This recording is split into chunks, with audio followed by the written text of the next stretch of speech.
Part 1, 1925 to 1939. Chapter 1. Born Against the Current. The metallic clicking of hoofbeats on the gravel road drew 5-year-old Wilfred to the small pane window. His mother, wiping her hands, hurried to the front door as a group of horsemen with flickering torches rode up to their wood-frame home on the outskirts of Omaha, Nebraska. "Little!" yelled one of the half-dozen men. Louise Little said that her husband was not at home, and with the tree leaves rustling in the evening breeze, the horsemen steadied their mounts in the front yard and declared that they were the knights of the Ku Klux Klan. "Get that nigger out here now," one of the strangers shouted. Haltingly, a young housewife, precise in her West Indian accent, said that her family didn't cause trouble or bother neighbors, that they minded their own business. The excitement of the horses died down for young Wilfred as his mother folded her arms.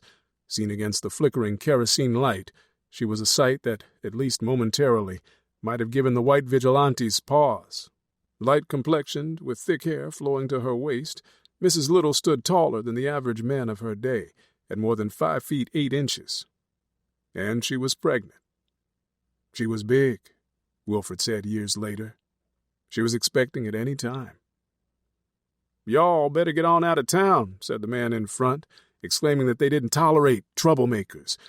Bristling before the young family, the Klansmen clutched their shotguns by the trigger housing and made all kinds of threats, aimed chiefly against the man of the house. The unfolding drama puzzled the eldest child of the household. "I didn't know what to make of it," Wilfred recalled. "My mother was angry, so naturally I'm angry too. My mother is challenging them, verbally. She never used any profanity."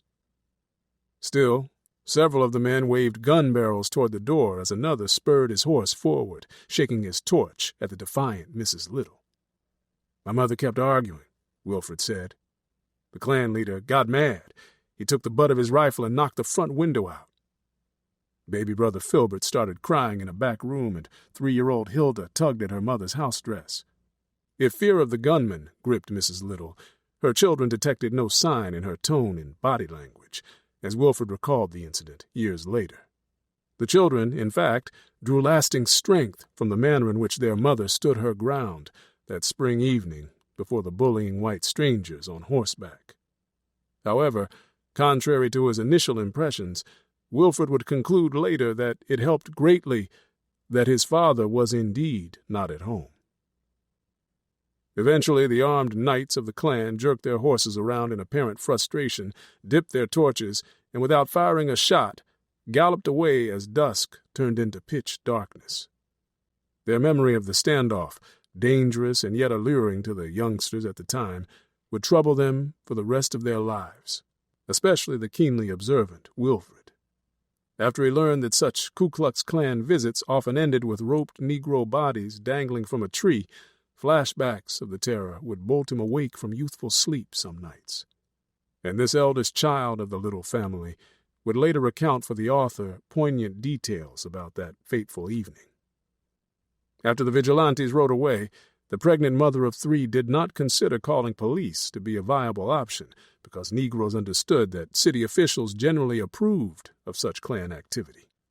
Instead, she sought help from prosperous acquaintances, using their 2-piece candlestick telephone to get word of the emergency to her preacher husband, some 500 miles away in Milwaukee, Wisconsin.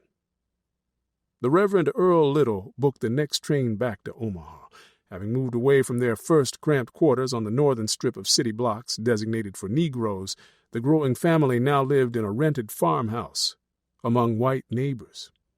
In the Omaha of the 1920s, this exercise of open housing was a civil right reserved strictly for Caucasians.